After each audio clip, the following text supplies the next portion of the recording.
Então o estudo agora é Colossenses capítulo 4, e convidamos nosso irmão Eduardo da igreja em Cachoeirinha para fazer a leitura do capítulo.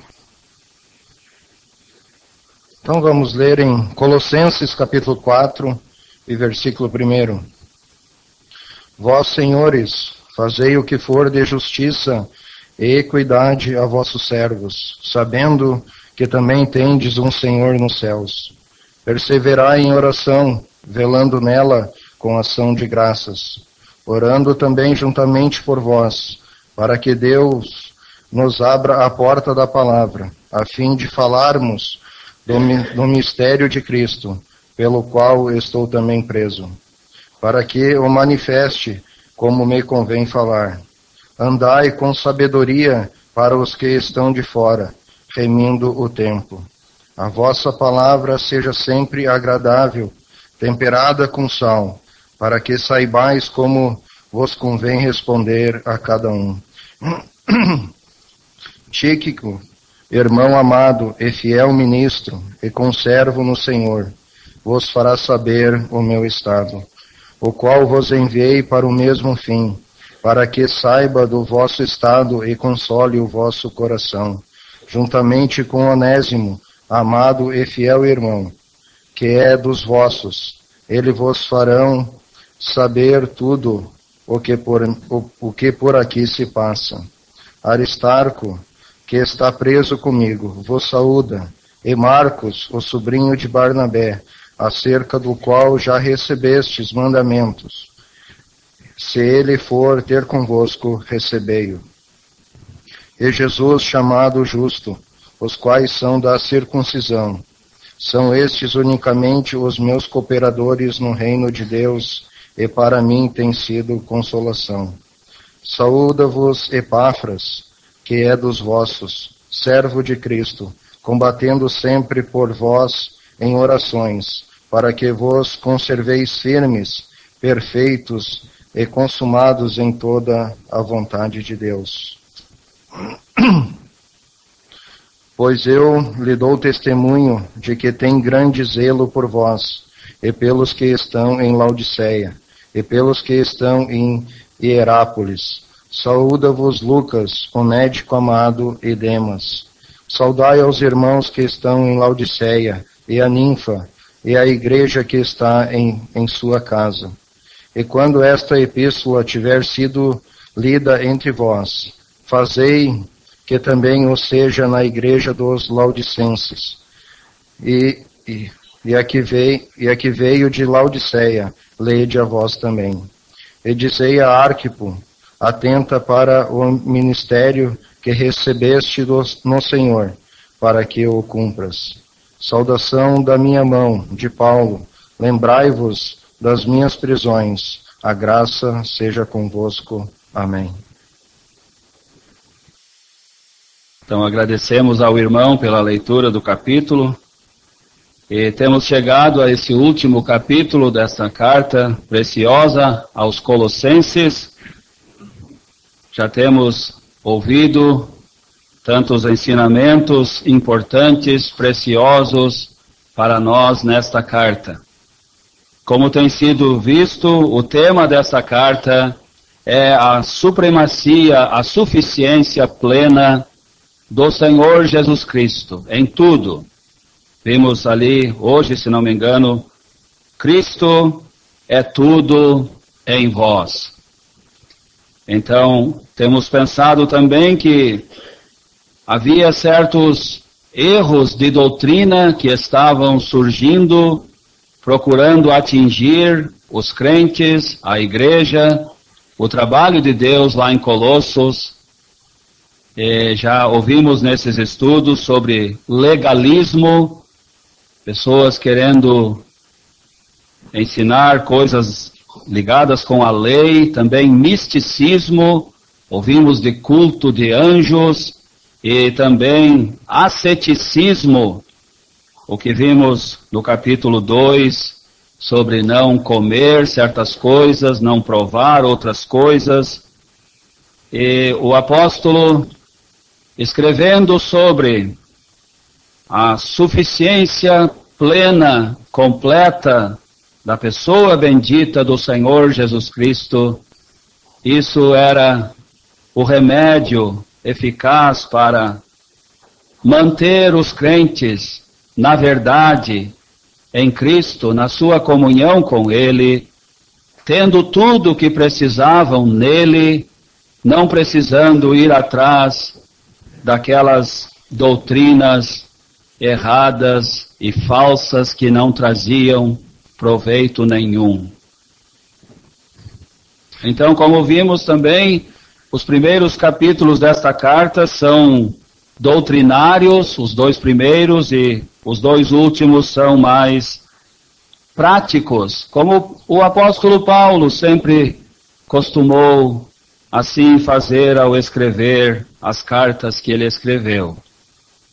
Nesse último capítulo 4 é um capítulo mais pessoal do apóstolo. Ele menciona vários nomes, pelo menos 10 nomes de crentes, de santos, que eram cooperadores com Paulo no trabalho de Deus, eram preciosos para ele, eram motivo de ânimo, de alegria para ele.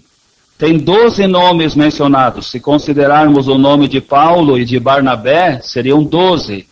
Mas são 10 então que ele menciona aqui.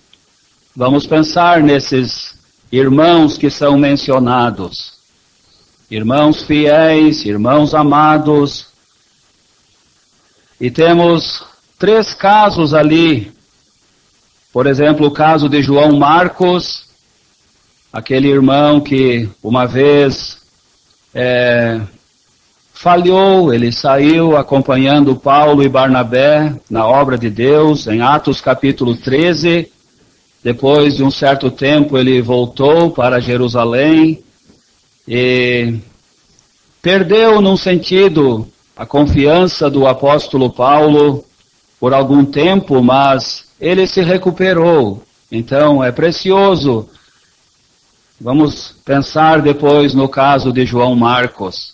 E aqui ele é mencionado em 2 Timóteo capítulo 4 também. Ele voltou a ser muito útil no serviço do Senhor. É mencionado aqui Demas. Ele era um cooperador. Lendo em Filemão, ele era um cooperador junto com outros, cooperando no serviço de Deus, perto, junto com o apóstolo Paulo. Mas sabemos que mais tarde, Paulo diz, Demas me desamparou, me abandonou e foi para Tessalônica. Temos um outro irmão aqui, Arquipo, no final desse capítulo. Lendo em Filemão, nós lemos, Paulo chama ele Arquipo, nosso camarada, um colega no serviço, como um soldado combatendo no mesmo combate. Mas ali no final desse capítulo 4, uma palavra foi dita para Arquipo, era para ele atentar para o ministério que ele recebeu no Senhor, para o cumprir. Quem sabe Arquipo estava se desanimando um pouco, não sabemos os detalhes, mas ele precisava daquele conselho. Então, irmãos, eu queria dizer, ao considerarmos esses casos desses irmãos, dessas coisas que aconteceram com eles, não é para nós julgá-los e sermos duros, mas ficou escrito aqui, é para nós, no temor de Deus, considerar isso. Está escrito para nosso aviso, para nosso ensino, porque se aconteceu isso com eles, nós devemos considerar, pode acontecer com qualquer um de nós também. Mas Eu gostaria de notar, então, dividir em 4 pequenas partes esse capítulo. O versículo 1, nós lemos de senhores. Na verdade, já foi dito hoje de tarde, esse versículo poderia ter ficado como o último versículo do capítulo 3, mas ele ficou como o primeiro do capítulo 4. Então vamos pensar nesses senhores e como eles deviam, como diz aqui, deviam proceder com justiça e equidade para com os servos. Havia muitos servos naquele tempo. Tenho lido que sugerem que poderia haver 6 milhões de escravos no Império Romano naquele tempo. Muitos escravos.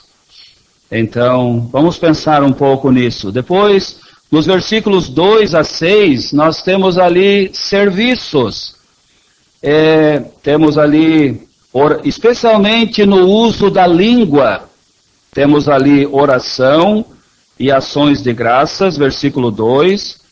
Versículo 3, oração, e para que Deus abrisse a porta da palavra para falar do mistério de Cristo, podemos pensar em pregação do Evangelho. E versículo 4, Paulo diz, para que eu manifeste como me convém falar. Versículo 5, aproveitando as oportunidades, remindo o tempo, quem sabe no falar a mensagem, falar da salvação, do Evangelho. Versículo 6, temos a vossa palavra seja sempre agradável, temperada com sal. Então, temos esses vários serviços espirituais nesses versículos, especialmente no uso da língua. Depois dos versículos 7 até 17, temos esses santos, esses servos, esses irmãos mencionados por nome, que Paulo conhecia, trabalharam com ele. Então vamos pensar depois esses santos de Deus, esses servos, esses irmãos. E no final nós temos as várias saudações. Desde o versículo 12, nós temos Epáfras enviando suas saudações, Lucas, o médico amado, envia suas saudações, e também Paulo envia saudações aos irmãos de Laodiceia e assim por diante. Outro caso também, não é o nosso estudo hoje, mas a igreja em Laodiceia é mencionada em Colossenses. E nesse tempo, parece a igreja em Laodiceia ia bem, não lemos nada contra ela. Paulo tinha grande interesse, Epáfras também, pelos crentes, pela igreja em Laodiceia. E sabemos que mais tarde a igreja em Laodiceia declinou, não foi enfraquecida por esses erros de doutrina de que lemos em Colossenses, mas Laodiceia foi atingida pelo materialismo. As coisas materiais, a vida material influiu bastante nos crentes da igreja em Laodiceia. Então, irmãos, não tenho muito mais a dizer, nós vamos contar com a ajuda de Deus, como sempre precisamos muito, e também a cooperação dos irmãos. Temos visto durante esses estudos, irmãos ajudando, então o estudo se torna bem interessante, esperamos que seja de proveito para todos nós.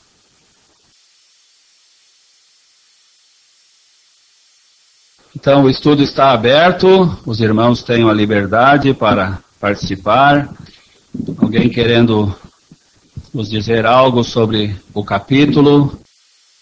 Vamos ouvir e vamos começar logo no primeiro versículo. Na última parte do capítulo 3 e aqui no versículo 1 do capítulo 4, nós temos o fato que há 3 grupos de dons. Começando com mulheres, maridos. Filhos, pais. Escravos, senhores. Então vale a pena observar que ele começa com aquela parte que devia submissão. Convém que ele faça isso, já que nós estamos lendo numa epístola onde a supremacia do Senhor Jesus Cristo está em destaque. Eu acho que seja o motivo mesmo, porque ele trata daquela parte que devia submissão. Agora nós vamos pensar nos senhores, aqui no início deste capítulo. Mas já falamos sobre os escravos. Pois é. É interessante que o apóstolo Paulo, ele não prega contra a instituição da escravatura que havia naquela época, mas ele deseja que os servos, os escravos, prestem um bom serviço, escravos crentes. Ouvimos hoje, havia muitos de certo nas igrejas, e agora ele se dirige aos senhores crentes. Havia senhores, Filemão era um, ele tinha servos, esse Onésimo, lendo na carta a Filemão, ele era um escravo que fugiu de Filemão, quando não era salvo, e foi até Roma, e lá ouviu as pregações de Paulo, e se converteu, e voltou para Filemão, o seu senhor, agora como um irmão em Cristo. São Henrique. Em Atos capítulo 2, nós vemos quando o Evangelho começou a ser pregado em Jerusalém, os crentes vendiam o que tinham e repartiam e tinham tudo em comum. Não temos esta sugestão que estes senhores deviam vender o que tinham e repartir com os escravos. Tem alguma coisa para nos dizer sobre isto? Eu sugiro, Sr. Roberto, que havia uma necessidade emergencial em Atos capítulo 2, 3, que justificou a venda da parte daqueles que possuíam a prédios ou propriedades que não estavam ocupando. Uma emergência, uma situação especial. Sim.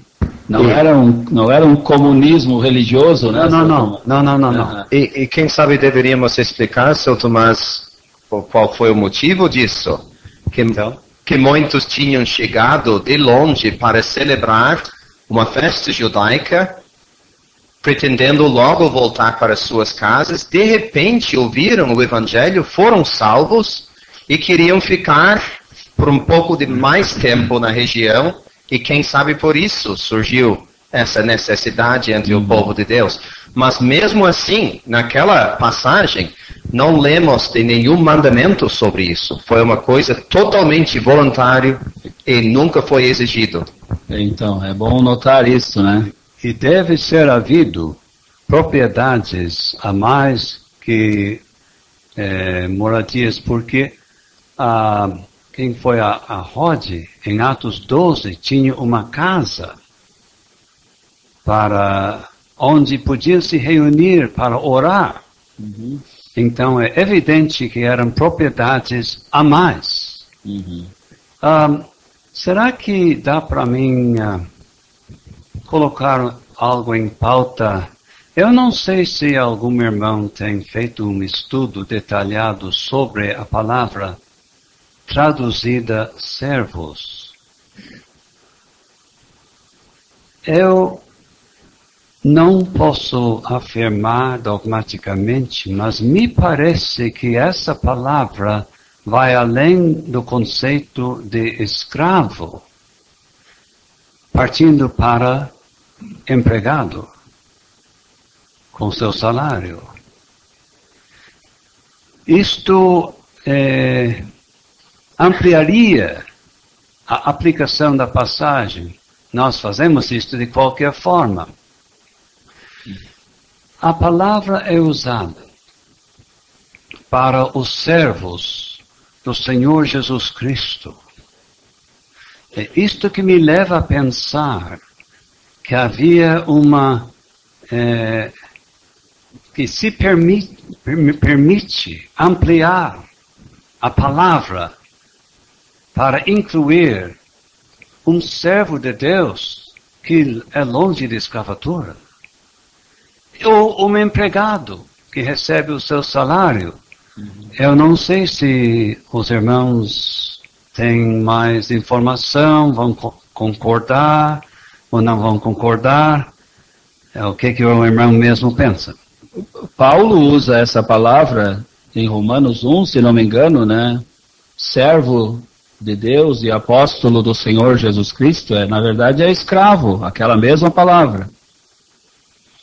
Mas hoje não temos aqui a escravidão, como havia lá naquela época, mas como o nosso irmão São Tomás lembrou, hoje tem empregados, trabalhando como empregados, tem crentes que têm uma pequena empresa, que tem funcionários, então hoje poderíamos aplicar o final do capítulo 3 sobre os servos aos empregados, e o início do capítulo 4 aos senhores como aos os patrões, os donos da empresa, os empregadores no caso.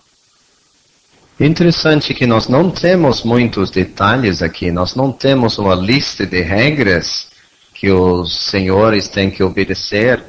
Temos duas palavras bem interessantes, justiça e equidade, mas me parece que a última frase do versículo diz tudo, sabendo que também tendes um Senhor nos céus.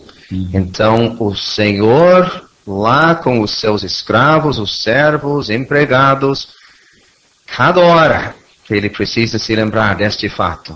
Eu também tenho um Senhor no céu. E isso vai mudar tudo. Então, enfim, todos vão ter que prestar contas. Os empregados, o Senhor está vendo eles como empregados, servindo lá no seu trabalho, no seu serviço. E os empregadores, os donos de uma empresa, por exemplo, se são pessoas salvas, eles também vão responder ao Senhor na maneira como procedem para com os seus empregados, os seus funcionários. E nós sabemos que tem bastante legislação aqui no nosso país. Então, olha, um crente devia pensar bem antes de abrir uma empresa ou coisa assim. Tem crentes que vão muito bem como empregados, funcionários na sua carreira profissional.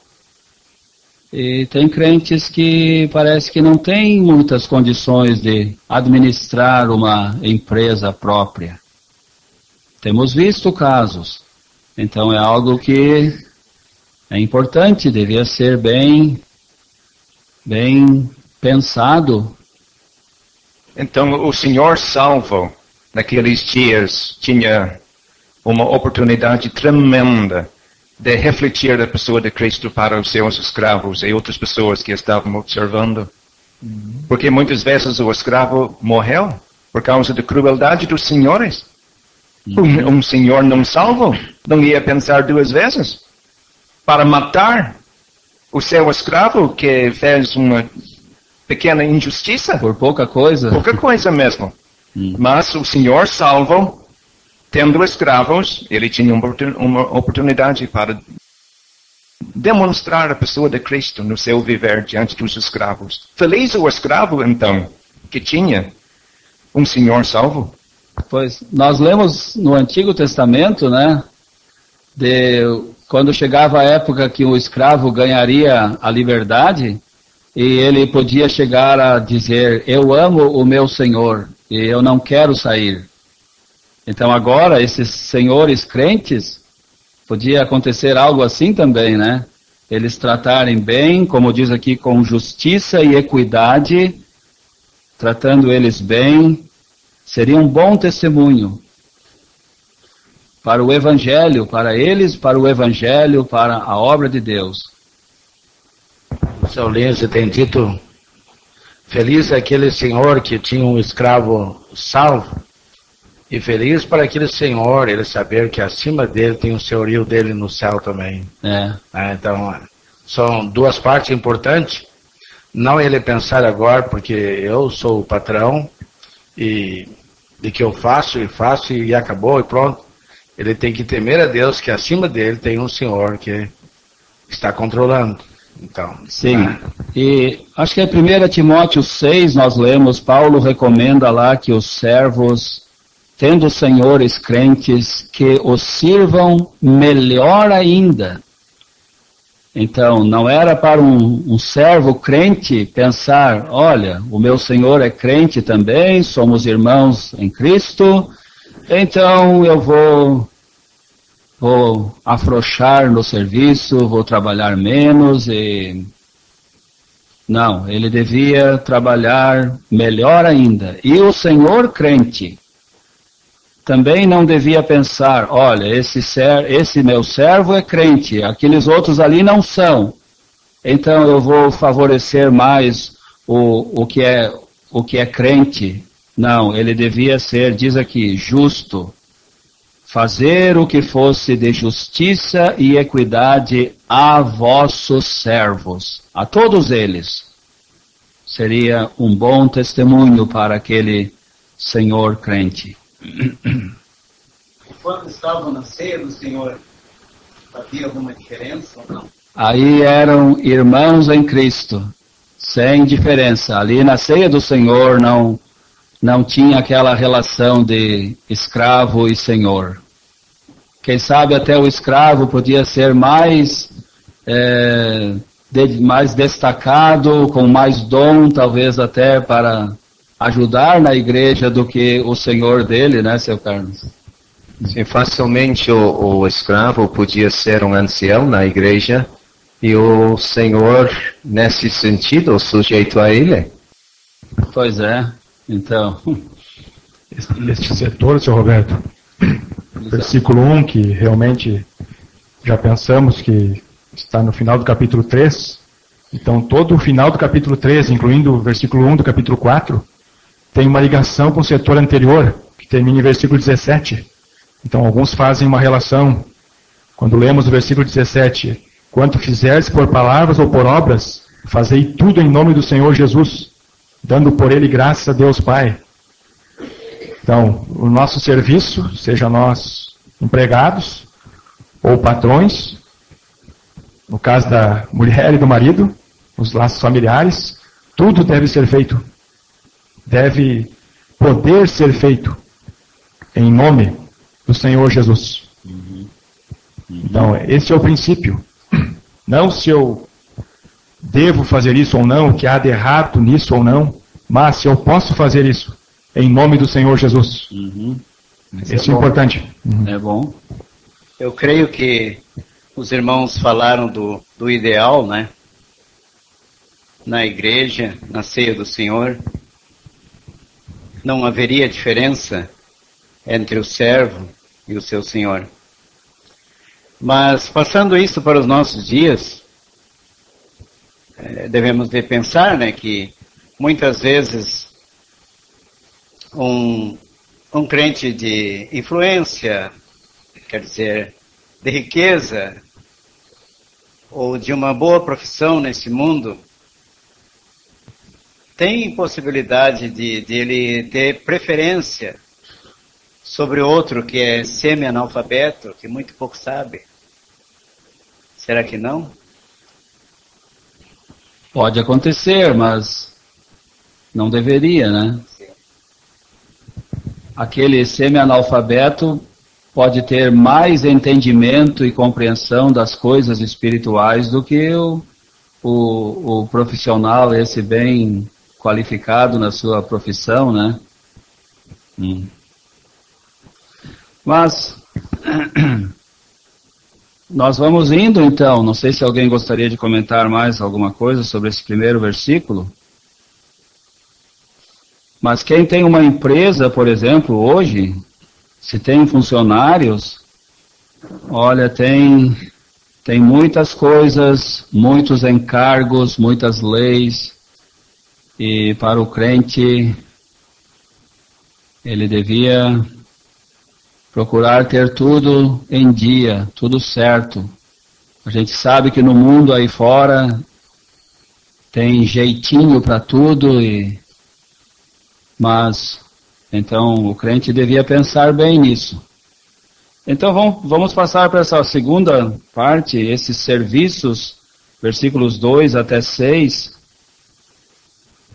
Especialmente no uso da língua, nós vemos aqui oração, ação de graças, pregação, ensino, falando com pessoas, respondendo, final do versículo 6, sabendo como convém responder a cada um. Perseverai em oração, velando nela com ação de graças. É se apegar, perseverar, continuar, persistir, se ocupar, se devotar àquilo. Um exercício diário que cada crente deveria fazer. Um hábito, um bom costume de sempre orar cada dia. E também velando, a ideia é de vigiando, estar despertado, vigilante. Então, tantas vezes acontece alguém orando por pessoas, orando pela salvação, por exemplo, de pessoas, ao mesmo tempo com os olhos atentos. E quando se vê algum sinal, alguma pessoa, quem sabe aparecendo nas reuniões, mostrando alguma atitude, de algum interesse pela palavra, então, quem sabe é hora de lançar a rede, encaminhar uma série ou alguma reunião, enfim. Vamos ouvir o que os irmãos nos dizem sobre isso. Em versículo 2, o apóstolo está exortando estes crentes a fazer o que ele mesmo fazia em capítulo 1. Isso é interessante. E foi notado que em cada capítulo nós lemos de ação de graças. Crentes agradecidos. Crentes dando graças a Deus.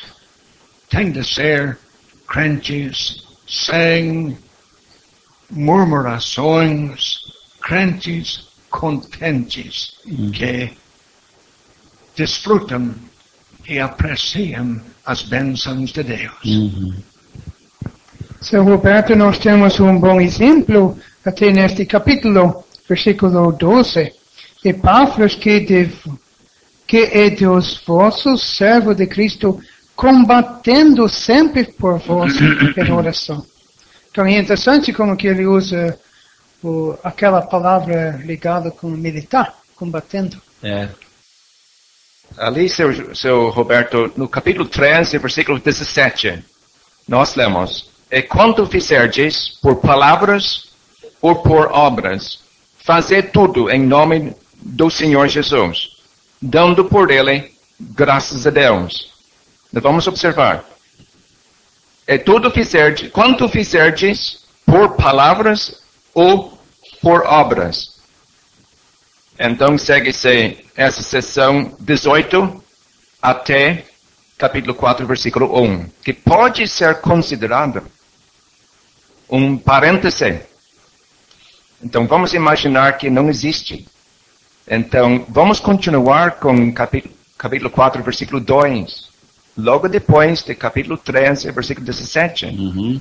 É a continuação do assunto. Sim. Então, versículo 17 de novo, quanto fizerdes por palavras, como o Senhor disse. Versículo 2 do capítulo 4 até 6, temos por palavras, orações, uma porta da oportunidade para pregar o Evangelho, assim por diante. A partir do versículo 7, temos uma lista de irmãos envolvidos em certas obras. Sim. Então, dá para considerar a construção dessa carta dessa maneira. Sim. E só falando de ação de graças, tem pelo menos 6 referências ao assunto na epístola. Quem sabe é bom nos lembrar que Paulo está preso nestes momentos. A vida não é muito fácil para ele. E nessa epístola ele fala tanto de ação de graças. Podiam prender o apóstolo Paulo, mas tirar o gozo da salvação dele, nunca tiraram. Açoitaram, machucaram ele, quase morreu uma vez, em Atos 14, mas o gozo da sua salvação permaneceu com ele até o fim da sua vida. E eu só queria dizer outra coisa no mesmo versículo. Temos essas duas palavras, perseverai e velar, e já ouvimos do versículo 12, combater. Essas palavras e outras também que encontramos no Novo Testamento mostram que oração nem sempre é muito fácil. E precisamos de persistência, precisamos vigiar em oração, precisamos batalhar muitas vezes, porque realmente não é fácil, mas vale a pena persistir.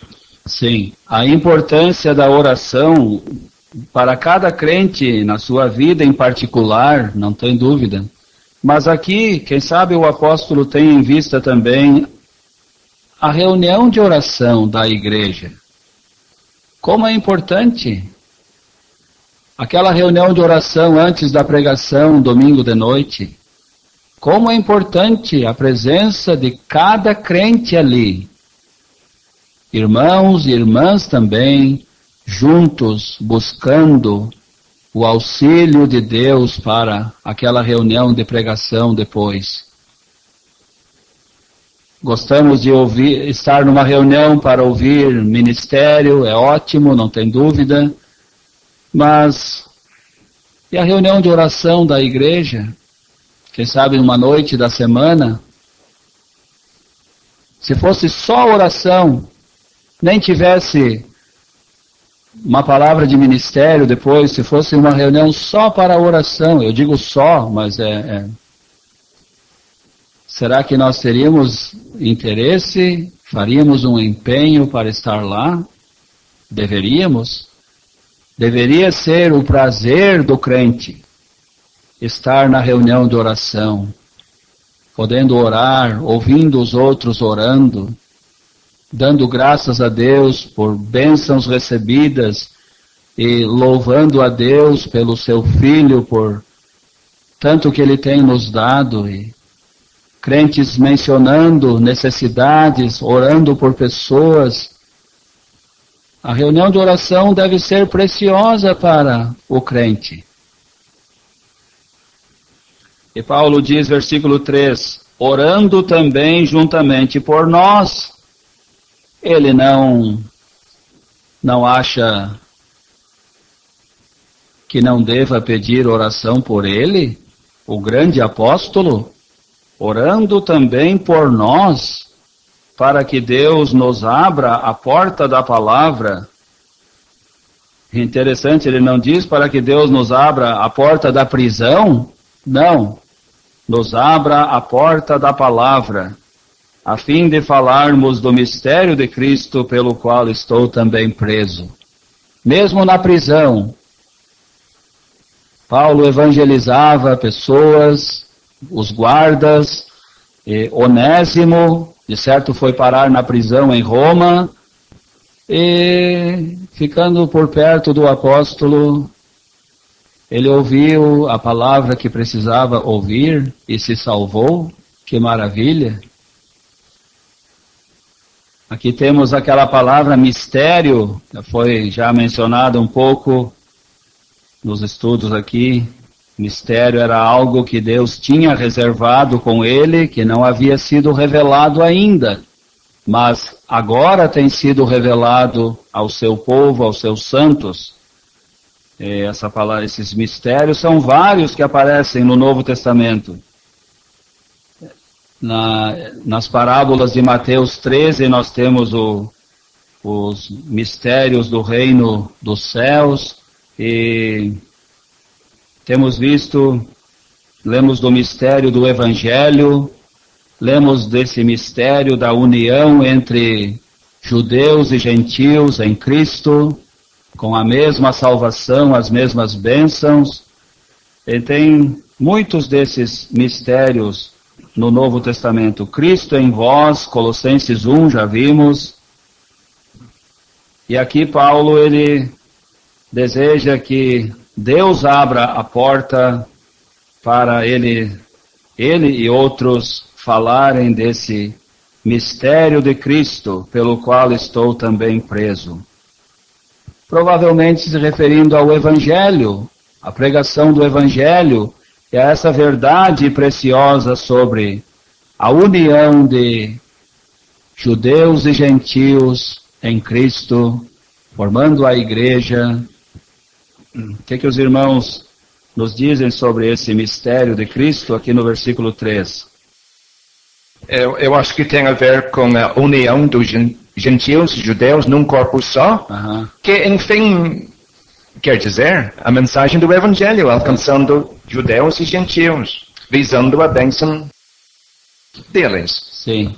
E a última frase, eu acho que mostra isso, pelo qual estou também preso. Foi especialmente por causa deste fato de gentios e judeus sendo abençoados da mesma forma, foi especialmente por causa disso que Paulo foi preso. Perseguido pelos judeus, né, que não queriam aceitar isso. Né? Em 1 Tessalonicenses nós lemos do Evangelho de Deus, significa fonte, mas aqui é de Cristo, ele é o centro da mensagem do Evangelho. Estas orações a respeito de portas abertas, seu Roberto, para pregar o Evangelho, todos nós devemos orar assim. Já que estamos aqui em Porto Alegre, os crentes aqui em Porto Alegre têm que orar para que Deus abra uma porta. Pode ser aqui no salão, pode ser numa garagem, numa loja. Eu acho que devemos ser exercitados constantemente sobre a possibilidade de oportunidades para pregar o Evangelho em série e mesmo em particular. É interessante, seu Lins, o senhor levantar esse assunto. Como esse exercício deve haver nos irmãos na igreja. Os irmãos que têm responsabilidade à frente da igreja, né? E todos os crentes. Quem sabe as irmãs orando nas suas casas, elas sentindo, vendo necessidade, vão orando e Deus pode atender e manifestar de alguma forma que uma porta se abra e pessoas possam ouvir e alguém ser salvo. Versículo 4, para que o manifeste como me convém falar. Tornar claro, manifestar.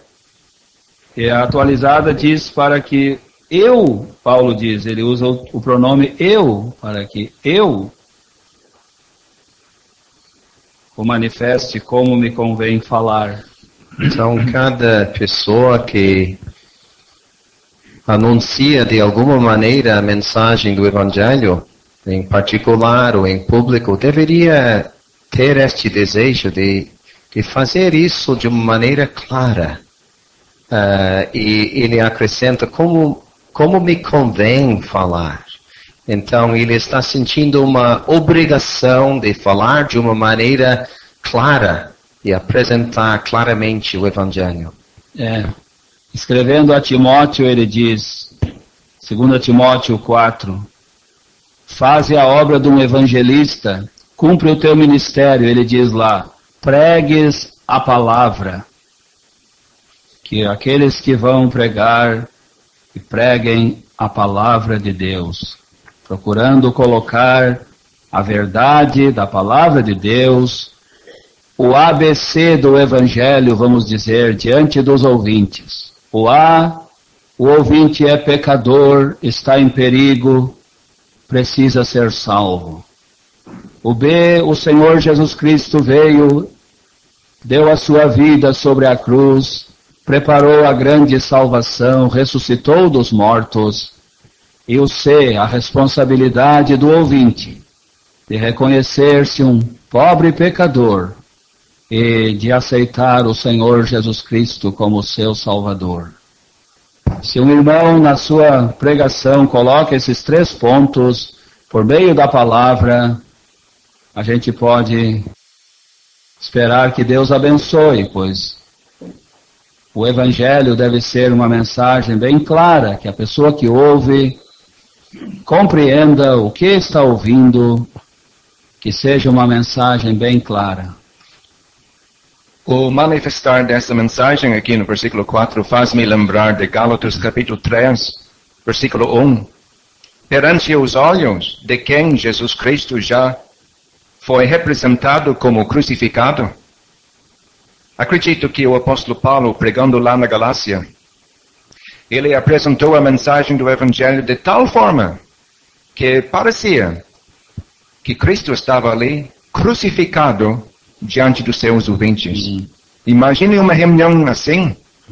O pregador pregando Cristo e este crucificado, como se fosse visível aos olhos dos ouvintes. Eu acho que tem a ver com a manifestação da mensagem. Sim. Como me convém também, podemos pensar sem modificar, sem alterar a mensagem. Sabemos que ao Paulo pregar o Evangelho na sua pureza, ele teve problemas, perseguição, a própria prisão, por destacar a morte, a ressurreição do Senhor Jesus Cristo. Isso irritou os judeus.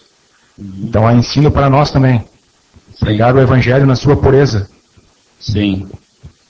Então, versículo 5, nós lemos: andai com sabedoria para com os que estão de fora, remindo o tempo.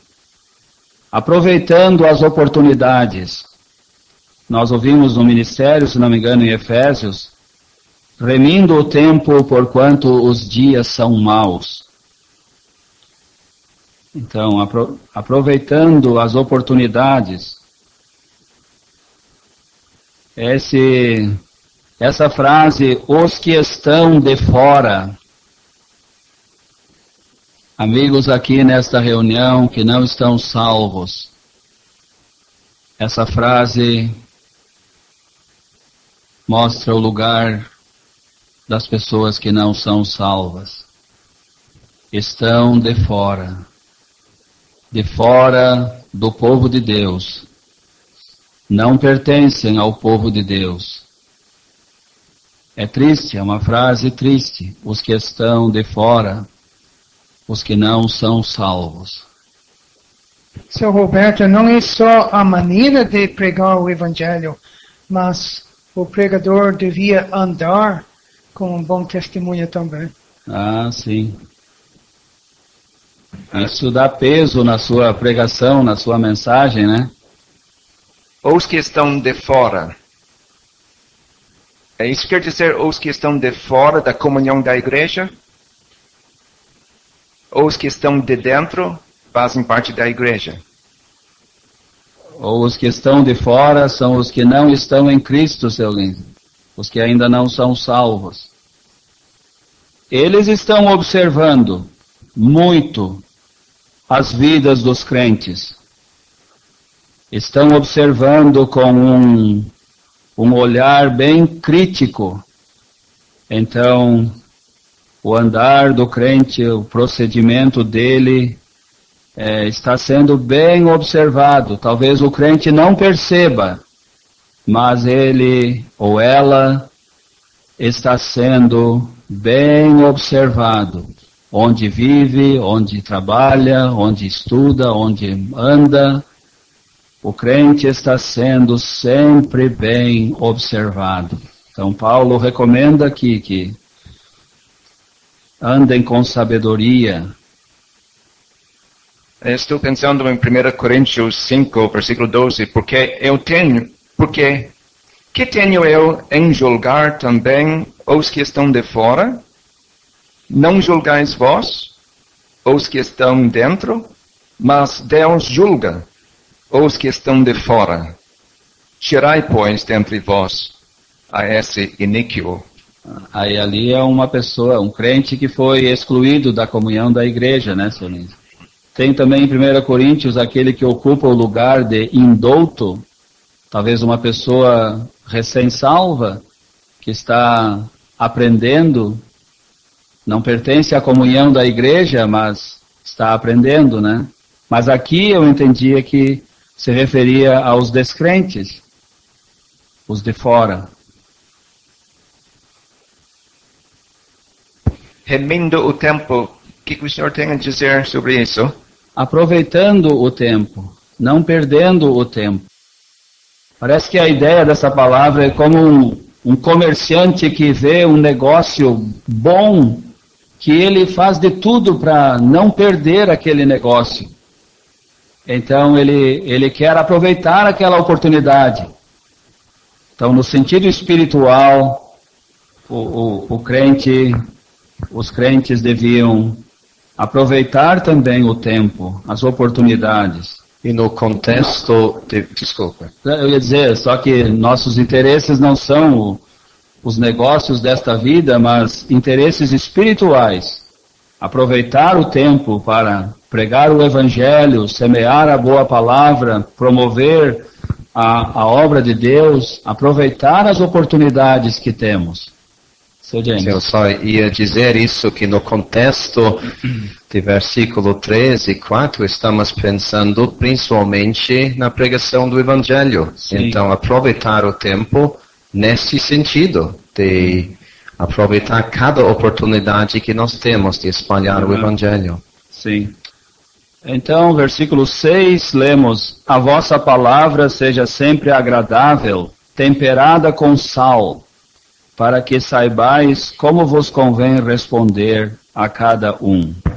Uma linguagem sadia, Paulo recomendou isso a Tito, linguagem sã e irrepreensível. A linguagem do crente deve ser assim. E o sal nos fala daquilo que preserva da corrupção, e para saber como responder a cada um. Pedro escreveu também sobre responder com mansidão e temor a qualquer que vos pedir a razão da esperança que há em vós. A palavra sempre agradável, isto é obviamente muito importante, especialmente entrando em contato com pessoas, com o Evangelho. Temperado com sal, eu entendo que, embora sejam palavras bem escolhidas, com educação, mas palavras com impacto, de peso, penetrantes, graciosas, mas este sal para mim indica impacto. Concorda? Sim. Aquela passagem que o senhor mencionou em 1 Pedro 3, para mim é muito importante, porque explica, quem sabe, o segredo de como nós vamos achar essa linguagem boa que nós temos aqui. Aquele versículo começa dizendo: antes santificai a Cristo como Senhor em vossos corações, e estáis sempre preparados para responder com mansidão. Então parece que Pedro reconhece que o segredo é o lugar que Cristo tem no meu coração. Ele deveria ter o lugar supremo de Senhor no meu coração, e assim eu vou poder responder com mansidão. Então, quem sabe isso ajuda aqui no contexto do nosso versículo. E olha, que oportunidade se alguém se dirige a um crente, um irmão ou uma irmã, e pergunta para ele ou para ela, como Pedro escreveu, qual é a razão da sua esperança? Por que você é diferente? Eu tenho observado os seus atos. Que oportunidade aquela pessoa está abrindo para aquele crente falar da sua salvação, falar do Salvador, falar desta tão grande salvação. É tão difícil hoje em dia, a gente sai, o crente sai com folhetos, às vezes, distribuir folhetos nas casas, esperando encontrar alguém para conversar, para alguém que vai abrir um assunto, alguma coisa. Tantas vezes, uma tarde inteira, horas saindo assim, não se acha uma pessoa que tenha qualquer interesse para ouvir e conversar um pouco sobre essas coisas. Quem sabe, Sr. Roberto, muitas vezes nós estamos correndo atrás das coisas materiais e quando surge uma oportunidade, falhamos. Falhamos, o senhor diz? Pois é. Então, vamos entrar nesse outra sessão do nosso capítulo sobre esses vários santos, esses irmãos que Paulo, ele menciona pelo menos 10 nomes aqui, crentes conhecidos dele, que cooperavam com ele, ajudavam no trabalho. Temos o primeiro aqui, Tíquico, irmão amado e fiel ministro e conservo no Senhor, vos fará saber o meu estado, o qual vos enviei para o mesmo fim, para que saiba do vosso estado e console o vosso coração. Então, Tíquico era um irmão amado, fiel ministro, essa palavra ministro, diácono, servo. Conservo no Senhor, ele era um servo que servia junto com outros servos, servindo ao mesmo Senhor. E como é importante, irmãos que podem trabalhar juntos, servir juntos e se acertar bem nas coisas. Tíquico era assim, com Paulo e com outros também, de certo. Este Tíquico, certamente, o senhor vai abordar. Certamente é ele quem leva, ele é o portador da epístola. Parece, né? Aos Colossenses. Pois ele está sendo recomendado por Paulo, ele é enviado, né? Então nós temos 2 homens, Tíquico e Onésimo, sendo enviados por Paulo para Colossos. Depois nós temos mais 6 nomes. E ele faz uma divisão, ele agrupa em 2 grupos. Nós lemos de Aristóbulo, Marcos e Jesus, judeus, eram da circuncisão. E lemos de Epáfras, Lucas e Demas, que eram gentios. Sim. Então isso é muito interessante. 3 judeus e 3 gentios, unidos em torno da mesma causa, a causa do Evangelho. Sim. E estes 2 primeiros, acredito, Tíquico levando a epístola aos Colossenses, e talvez Onésimo levando a epístola a Filemon. É interessante isso, Lisandro. Então, irmão amado, Tíquico não deixava dúvidas sobre a realidade da sua salvação. Onésimo também é chamado amado e fiel irmão. Onésimo talvez seria recém-salvo, bem pouco tempo salvo. Tíquico já era mais experiente, nós lemos dele na carta aos Efésios também. Ele é em Tito, capítulo 3, Paulo talvez ia enviar Tíquico a Creta para ajudar Tito lá, não sabemos se ele foi. E ele era da Ásia, quem sabe de Éfeso, Tíquico. E lemos em Atos 20 que ele acompanhou Paulo na viagem para Jerusalém, quando Paulo estava indo a Jerusalém em Atos 20. Tíquico era um que acompanhava ele. É bom ver um recém-convertido como Onésimo, que em pouco tempo conseguiu conquistar a confiança do apóstolo Paulo. Realmente, às vezes, quase ficamos acostumados com a ideia que leva muito tempo. Não deveria. Não deveria ser. É uma coisa triste quando depois de bastante tempo ainda estamos dizendo, o tempo vai mostrar, vamos ver. Isso é muito triste. Realmente a pessoa recém-salva deveria conquistar logo a confiança dos seus irmãos em Cristo. O que os irmãos dizem sobre um fiel irmão? Tíquico era fiel ministro, e Onésimo, amado e fiel irmão. O que é um fiel irmão? Nós observamos que Onésimo, talvez por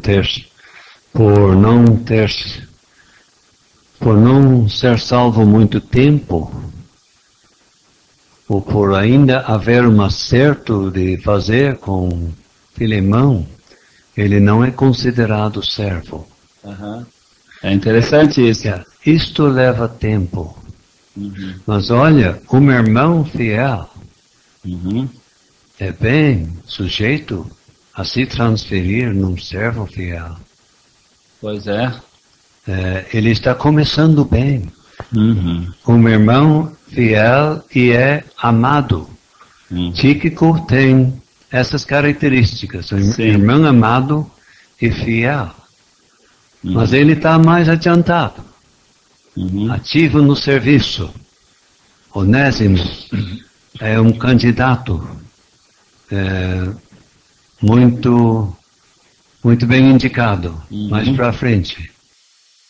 Um fiel irmão é aquele irmão que dá para contar com ele, que não desaponta. Nas suas responsabilidades, quanto à igreja, quanto às coisas de Deus, pode contar com ele, pode contar com ela, uma fiel irmã. Nós lemos de Lídia, esse era o desejo dela, que eu seja fiel ao Senhor. Às vezes nós lembramos, eu lembro de várias irmãs que eu conheço há mais de 30 anos, irmãs idosas,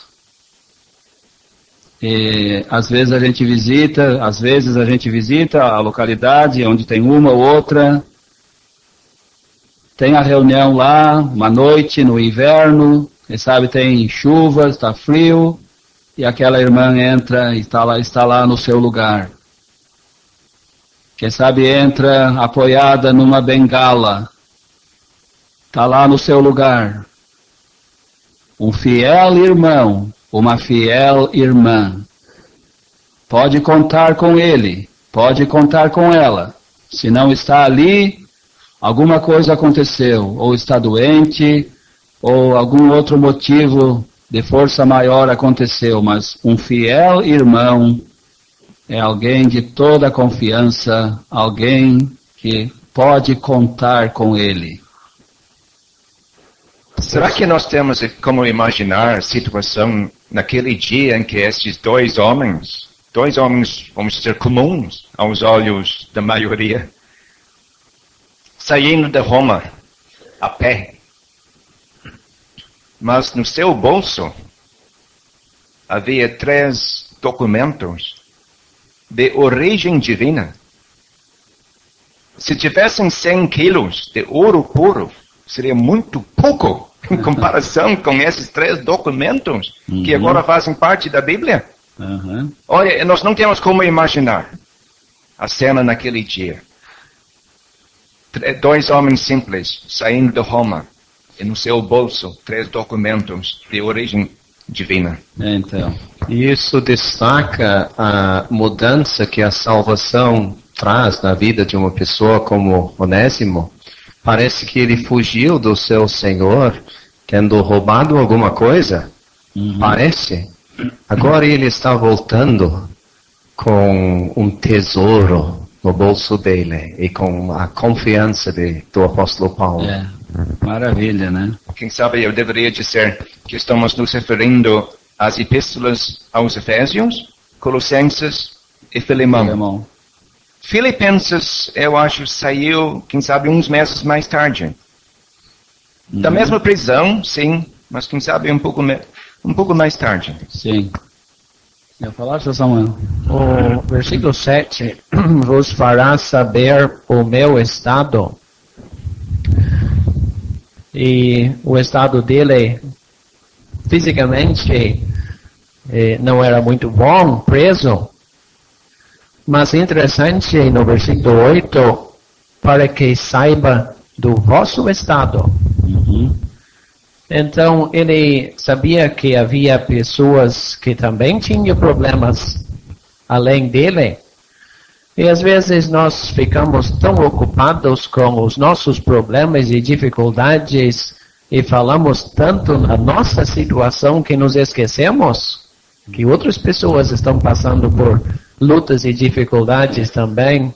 Então, convém pensar nos outros. Pois é, Tíquico era um portador de um relatório, vamos dizer. Ele ia informar os crentes em Colossos da situação de Paulo lá na prisão. E ao mesmo tempo, versículo 8, o qual vos enviei para o mesmo fim, para que saiba do vosso estado. Ele ia, de certo depois, levar notícias para Paulo da situação dos crentes lá. E console o vosso coração, final do versículo 8. Consolar, a atualizada tem a palavra alentar. A ideia de encorajar, confortar.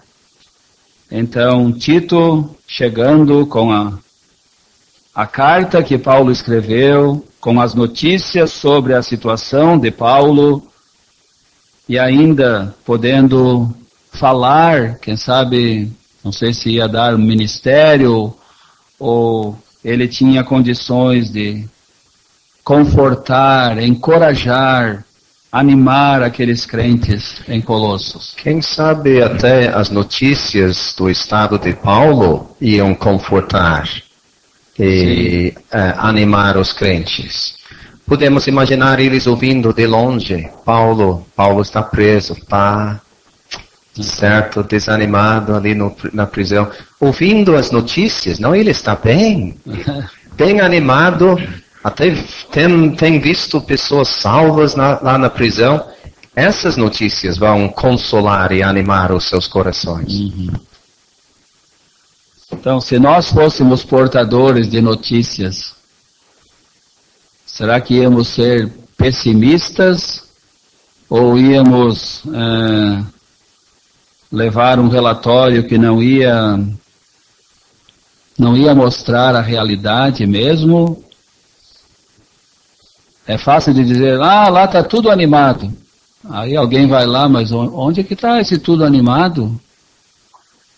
Então é bom a gente procurar. Tíquico, acredito, ia ser um homem sério e ia levar um relatório apropriado, adequado, ia falar aquilo que convinha, o que era certo, sem exagero, sem pessimismo, mas ele ia falar da situação de Paulo e tinha como ajudar e animar os crentes lá. E Onésimo, versículo 9, era um escravo de Filemão, fugiu, não era salvo, provavelmente roubou algo, levou algo que pertencia ao seu senhor Filemão, foi parar em Roma, quem sabe na prisão. Paulo diz que gerou ele nas suas prisões, e agora ele volta como amado e fiel irmão, trazendo a carta que Paulo escreveu a Filemão, A carta mais pessoal escrita pelo apóstolo Paulo. Então depois temos Aristarco, versículo 10. Lemos em Atos 19 que ele era macedônio de Tessalônica. Ele é mencionado como um dos cooperadores, lá em Atos capítulo 20, versículo 4. Cooperador. Alguém que ajuda no trabalho, que está se envolvendo junto com outros, procurando ajudar no trabalho. Que privilégio para irmãos e irmãs. Lá em Romanos 16, lemos uma lista grande, quem sabe de uns 26 nomes, muitos daqueles cooperadores, irmãos e irmãs que serviram, que ajudaram, que cooperaram, usando o que tinham, suas casas e, enfim, que privilégio para o crente procurar ser um cooperador. Isso tem muito mais valor do que correr aí no mundo atrás das coisas desta vida, gastar o tempo, a vida, cooperando nas coisas de Deus. Isso é o que vai permanecer. E Paulo aqui, ele menciona esses que eram seus cooperadores. Aristarco era macedônio de Tessalônica. Vamos dizer, foi criado nas circunstâncias de adversidade, perseguição. Quando começou o trabalho em Tessalônica, a perseguição lá estourou bem no início. E os tessalonicenses eram crentes que sofreram, foram perseguidos, mas eram animados. A fé e o amor deles crescia muitíssimo. Onde? No terreno da contrariedade, da perseguição, do sofrimento. Aristarco era um de lá. Companheiro de Paulo, está preso comigo, diz aqui. Ele vos saúda. Então ele era colega de prisão. Alguns dizem, eu não sei como, mas dizem que isso pode significar ele era preso voluntário para fazer companhia a Paulo na prisão. Outros dizem que foi preso à força por ter sido um dos colegas do apóstolo Paulo no ministério. Era perigoso identificar-se com Paulo naqueles dias. Pois é. Mesmo em Roma. Visitando ele como visitante, quem sabe de repente foi preso e acabou na prisão. Uhum. Ou preso voluntário, como o senhor citou. Eu li isso no início, parece que talvez Aristarco foi lá e decidiu, eu vou ficar aqui com Paulo, preso aqui com ele voluntariamente para ajudá-lo e servir a ele e procurar ajudá-lo no que ele precisar. Que atitude, que obra preciosa. Nós lemos de Aristarco em Atos 27, versículo 2, ele acompanhou Paulo na viagem para Roma. Sim. Então, quando Paulo chegou em Roma e foi preso, Aristarco estava junto. Provavelmente ficou preso junto, então. Pois é. E lemos depois de Marcos, o sobrinho de Barnabé. Acho que a atualizada diz primo. Diz primo, era parente de Barnabé. Era João Marcos, aquele que depois escreveu o evangelho que leva o seu nome, o evangelho de Marcos. O sobrinho de Barnabé, acerca do qual já recebestes mandamentos, se ele for ter convosco, recebei-o. E lá em 2 Timóteo 4, Paulo diz a Timóteo, traze Marcos contigo, porque me é muito útil para o ministério. Lendo em Atos, vemos que Marcos saiu junto com Paulo e Barnabé no trabalho em Atos 13 e depois de algum tempo ele voltou para Jerusalém. E Paulo sentiu aquilo e Marcos perdeu a confiança do apóstolo nele por um tempo. Mas mais tarde Marcos, ele ganhou aquela confiança novamente, como vemos aqui. Então, aqui temos um irmão que, em certa ocasião, vamos dizer, falhou, procurou um caminho mais fácil, mas depois, com o tempo, ele reconquista a confiança do apóstolo Paulo nele. Será que é por isso que nós temos essa linguagem aqui, acerca do qual já recebestes mandamentos, se ele for ter convosco, recebei-o? Por que Paulo achou necessário dizer isso? Quem sabe os crentes tinham ouvido das dúvidas que Paulo tinha em Atos capítulo 15. Pois. E Paulo quer deixar bem claro, não, este irmão falhou sim, mas já conquistou novamente a minha confiança. Sim, mas é importante notar que a falha de Marcos não foi uma mancha feia na sua vida de ter sido excluído da comunhão da igreja por um pecado grave na sua vida. Não foi nada disso. Nada disso. Então ele perdeu a confiança de Paulo por algum tempo e Marcos não começou a fazer uma propaganda contra Paulo. Paulo não gosta de mim, ele é muito durão. Não lemos nada disso. Marcos, enfim, graças a Deus, ele reconquistou a confiança do apóstolo. E o apóstolo recomenda ele. Ele é muito útil para o ministério. Em 2 Timóteo 4 nós lemos. Isso pode ser considerado uma parte, pelo menos, de uma carta de recomendação? Se ele for ter convosco, recebeu. Pois é. Eu imagino, se João Marcos tivesse ido para Colossos, ele teria dito para os irmãos, vocês não receberam uma carta ali do apóstolo Paulo? Tem um trechinho ali naquela carta acerca de mim. Pois é. E podemos dizer a mesma coisa a respeito do versículo 9. Realmente a carta de recomendação de Onésimo. Porque ele nem era salvo quando saiu de lá.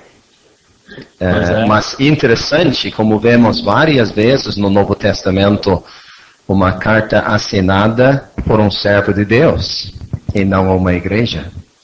Pois é. Também dá para incluir Epáfras na carta de recomendação.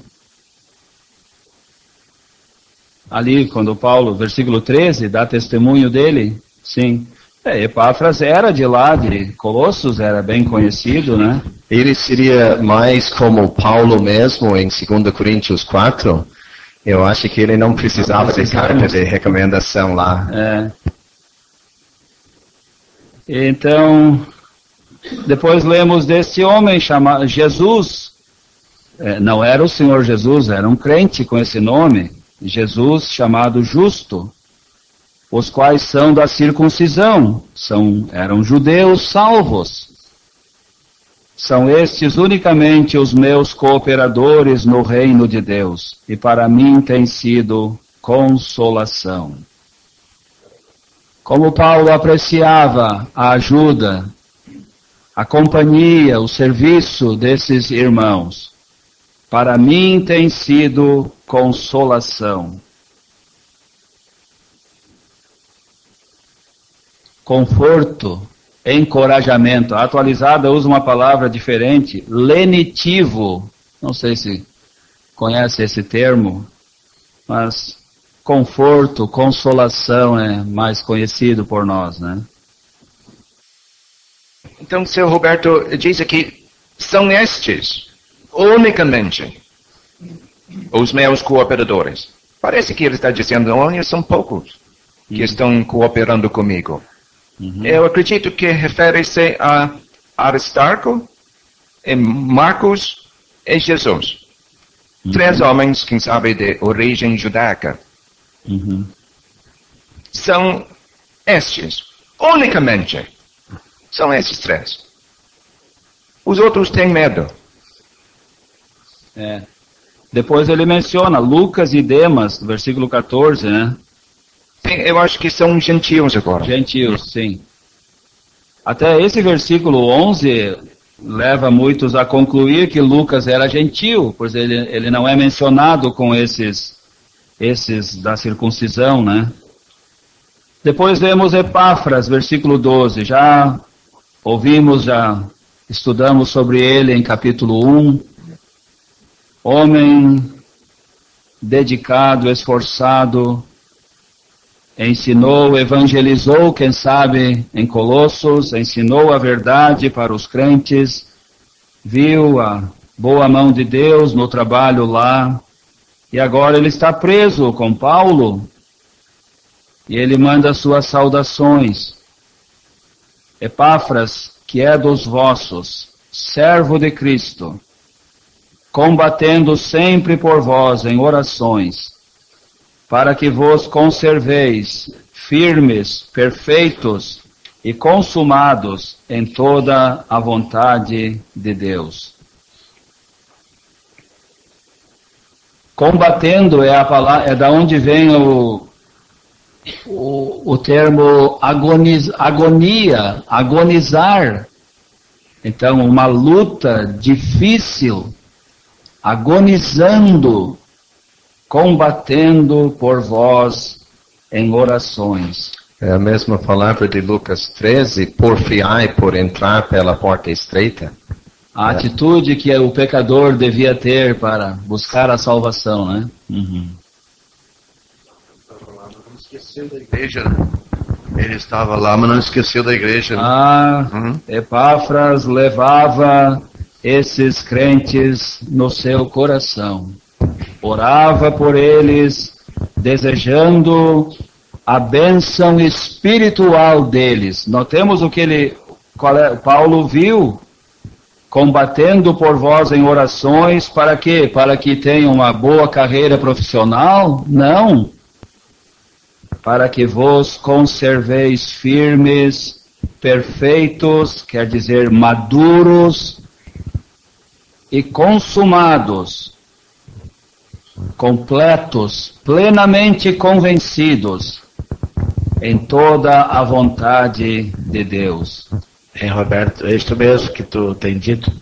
Eu estava notando, Paulo certamente gostava de ouvir o Epáfras orando e pedindo por aqueles irmãos, este, aquele, aquela, querendo o bem deles. É interessante. E Paulo agora coloca na carta, olha, tem este irmão aqui. Ele está aqui preso, mas não se esqueceu de vocês. Ele está combatendo sempre por vós. Interessante isto, uma oração de um homem de Deus levando as necessidades da igreja no local, né? Não estava só orando quando ouviu que alguém baixou o hospital e estava doente, ia fazer uma cirurgia. Parece que muitas vezes a gente tem que esperar isso para orar por alguém. Não. Epáfras estava orando por esses crentes que estavam indo bem, já estavam firmes e precisavam das orações dele. São Henrique. Epáfras estava orando no mesmo sentido em que Paulo orava por eles no primeiro capítulo. Sim. Como foi dito, conosco parece que não passamos mais do que a saúde quando oramos pelos crentes. Se não estão doentes, não precisa de oração. Esse orando pelos crentes para que eles estejam bem espiritualmente, as outras coisas vão estar todas no seu lugar também. As orações de tanto Paulo como Epáfras sendo atendidas por Deus, então Não tinha mais problema com os gnósticos lá em Colossos? Sim. Uhum. Os crentes foram conservados no meio das ameaças. Sim. Uhum. Exatamente. Essas palavras são interessantes. Uma vez uma irmã, faz anos, que disse para mim, claro, a gente ora pelas necessidades, doente, este, aquele outro, hospitalizado, mas é muito interessante lembrar daqueles que uma vez vinham aqui para ouvir o Evangelho, tantos ligados ao familiar dos crentes, que hoje não vêm mais na reunião, orar por estes. Claro. E eu achei interessante que ele é uma realidade, e como tem sido dito, parece que o grande pedido de oração é uma lista grande, que cada dia aumenta, e a necessidade de um hospitalizado, não estamos criticando isso. Apreciamos, sabemos que a oração é necessária, mas existe tanta necessidade do outro lado, de ver outro salvo. E tantos familiares dos crentes que uma vez, hoje eu estava lembrando e conversando ainda com minha esposa em casa, tantas famílias que a gente conheceu aqui, que uma vez vinha para ouvir o Evangelho e hoje não se vê ninguém. Havia família do seu Assis, do seu Rui e outras famílias, o seu Henrique conhece bem, sabe isso aí. Tantas famílias que hoje não aparece um deles mais na reunião. E alguém ora por eles ainda, seu Manuel? Essa é a pergunta. Então, versículo 13, ele diz, pois eu lhe dou testemunho de que tem grande zelo por vós, e pelos que estão em Laodiceia e pelos que estão em Hierápolis. Zelo, a versão atualizada diz, muito se preocupa por vocês, por vós. Epáfras muito se preocupa com o bem-estar espiritual dos crentes. Seu Roberto, eu queria dizer, a oração de Epáfras, firmes, aquela convicção total. Perfeitos quer dizer maturidade, crescimento e, no fim, saber a vontade de Deus. Três coisas preciosas. E bem importantes, né? Então, não só por Colossos, mas Laodiceia e Hierápolis, provavelmente Epáfras trabalhou no Evangelho ali, nesses lugares também. Laodiceia, sabemos que tinha uma igreja lá, quem sabe nesta cidade de Hierápolis, talvez também tivesse uma igreja. Laodiceia, como eu disse antes, aqui nessa carta é mencionada, Paulo lembrava também, aqui é Epáfras, e parece Laodiceia ia bem nessa época, mas depois, mais tarde, em Apocalipse 3, o Senhor Jesus envia aquela carta através do apóstolo João, e Laodiceia declinou por causa do materialismo. Não foi a doutrina falsa que atingiu e enfraqueceu Laodiceia, mas foi o materialismo que deixou os crentes lá cegos quanto às coisas de maior valor, as coisas espirituais. Diziam, rico sou, estou enriquecido, de nada tenho falta. E o Senhor Jesus diz, não sabes que és cego, desgraçado, miserável, pobre, nu. Então, é sério a gente ler aqui sobre uma igreja. E Demas também, aqui ele está entre os cooperadores, versículo 14, saúda-vos Lucas, o médico amado, e Demas. Em Filemão, Demas é mencionado como cooperador. Aqui, Paulo só menciona o nome dele. Em 2 Timóteo 4, Paulo está muito triste, diz, Demas me desamparou, me abandonou, amando o presente século, e foi para Tessalônica. Então aqui é o contrário, João Marcos falhou e se recuperou. Demas ia bem por um tempo e se desviou depois. No versículo 15, seu Roberto, lemos de 2 igrejas. Sabemos que havia uma em Laodiceia, e lemos de Ninfa. Não se sabe certo, talvez uma senhora, e a igreja que está em sua casa. Há pouco eu ouvi a sugestão de que a igreja que está na sua casa, na casa de Ninfa, seria a igreja em Hierápolis. Pois é. Pode ser? Pode ser. Interessante, então. E Ninfa, como você disse, Lisandro, aqui só diz Ninfa, não diz se é homem ou mulher. Mas há versões que descrevem ela. A atualizada diz Ninfa e a igreja que ela hospeda na sua casa. Então, se era uma irmã em Cristo, é um bom exemplo, uma irmã animada, dedicada, e abriu a sua casa para a igreja de Deus se reunir ali. Que privilégio. São amigos de grande destaque aqui do apóstolo Paulo. E como ele ajuntou em redor de si homens de grande valor, sabe? Por exemplo, nós temos João Marcos, e temos Lucas, e o próprio apóstolo Paulo. Olha, entre esses 3 homens, nós temos mais ou menos 65% do Novo Testamento. Imagina. Então, esses 3 homens escreveram bem mais que a metade do Novo Testamento. É importante, precioso lembrar isso, né? É interessante também como Deus providenciou a companhia desse médico para Paulo, né? Durante alguns anos, ou vários anos, talvez. Talvez desde que ele teve aquele encontro com Cristo, na estrada de Damasco, tinha um problema nas vistas, principalmente. Ele se referiu, quando escreveu aos Gálatas, sobre o seu problema. Ele pouco fala. Ele falou sobre o espinho na carne aos Coríntios.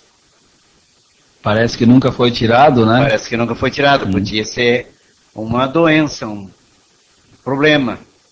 Mas esse irmão, médico amado, Deus tão gracioso, né? Para com o seu servo. Sempre tinha aquela companhia de alguém que podia aliviar o sofrimento dele e orientar. Versículo 16. E quando esta epístola tiver sido lida entre vós, fazei que também o seja na igreja dos Laodicenses. E a que veio de Laodiceia, lede a vós também. Alguns sugerem, eu quero acreditar que essa carta que veio de Laodiceia fosse a epístola aos Efésios, que era como uma carta circular que foi enviada a Éfeso e depois às outras igrejas. E Laodiceia ficava na Ásia Menor, na região, não era longe de Éfeso. Mas outros acham que foi uma carta que Paulo escreveu que, enfim, se perdeu. Mas não precisa ninguém pensar que está faltando alguma carta no Novo Testamento, não está faltando nada. O Senhor havia dito que, no caso de Laodiceia, o problema era diferente do problema aqui de Colossos, né? Mas será que aqui na carta mesmo aos Colossenses não teríamos talvez a solução do problema, quem sabe, em Laodiceia? Será que o materialismo também não é uma forma de tirar a preeminência de Cristo? Achei interessante porque em Colossenses capítulo 2, nós vimos ontem, fala sobre enriquecidos, fala sobre tesouro, mas não se referindo às coisas terrestres, mas da plenitude da inteligência para conhecimento do mistério de Deus, Cristo, em quem estão escondidos todos os tesouros da sabedoria e da ciência. Hoje à tarde nós vimos Já no capítulo 3, não mais sobre riquezas, mas sobre vestes. E quando lemos a carta que o próprio Salvador podia mandar para aquela igreja, parece que existe uma certa relação com estas coisas. Sim, ele podia falar aquelas fortes palavras: desgraçado, miserável, pobre, cego e nu. E depois podia recomendar onde eles poderiam encontrar a verdadeira riqueza. Muito obrigado, seu Marlisson. Sem dúvida, se os laudicenses ficassem com seus olhos voltados para o Senhor Jesus Cristo e tudo o que Ele é e tudo o que há nele, a vida espiritual teria permanecido como a mais importante, não aquele materialismo que dominou as vidas deles. Mas vamos terminar com Arquipo, versículo 17. E dizei a Arquipo: atenta para o ministério que recebeste no Senhor, para que o cumpras. Arquipo é mencionado na carta a Filemon. Paulo se dirige ao Filemon e Ápia, provavelmente a esposa de Filemon, e alguns sugerem que Arquipo talvez fosse filho deles. E lá ele é chamado Arquipo, nosso camarada, colega de combate, nosso camarada. Mas aqui, Arquipo tinha recebido um serviço, ministério no Senhor, e Paulo recomenda, pede que falem a ele para que ele cumpra aquele serviço. Não, o que os irmãos vão nos dizer, sugerem ou sobre esse caso? Então, o recebimento de um ministério, um serviço do Senhor, não garante o cumprimento daquele ministério. Então, eu creio que, quem sabe, fala de algo um pouco especial aqui, mas, de uma certa forma, cada crente já recebeu algum serviço para fazer. E a grande pergunta para cada um de nós, às vezes nos preocupamos com o que os outros estão fazendo. Será que eu estou cumprindo o ministério que Deus tem dado para mim? Pois é. Talvez Arquipo fosse vacilante, hesitante, talvez relaxado quanto a esse ministério. Eu precisava dessa palavra para empurrá-lo. É interessante notar que Timóteo recebeu a mesma exortação. Cumpre o teu ministério, né? Sim. É bom lembrar que aqueles dias eram dias de perseguição, de bastante dificuldade. Então, como eu disse, eu não quero ser duro, mas Arquipo precisava dessa palavra. Quem sabe ele se desanimou. Filemon estava preso com Paulo, alguns sugerem isso. Epáfras estava preso com Paulo. Epáfras ocupava um lugar de muita importância na liderança, à frente na igreja lá em Colossos. Quem sabe agora ia recair sobre Arquipo mais responsabilidade na igreja, e ele sentia isso. Alguns sugerem isso, talvez, mas não sei. Seu Tomás queria nos dizer algo sobre Arquipo? Então Paulo diz: saudação de minha mão, de Paulo. Lembrai-vos das minhas prisões. A atualizada diz: das minhas algemas. Alguns dizem, quando ele foi assinar a carta, as correntes das algemas bateram e fizeram barulho, e ele diz: olha, lembre das minhas algemas, estou preso aqui. Então, quero agradecer muito a ajuda dos nossos irmãos e esperamos que tenha sido de proveito para nós.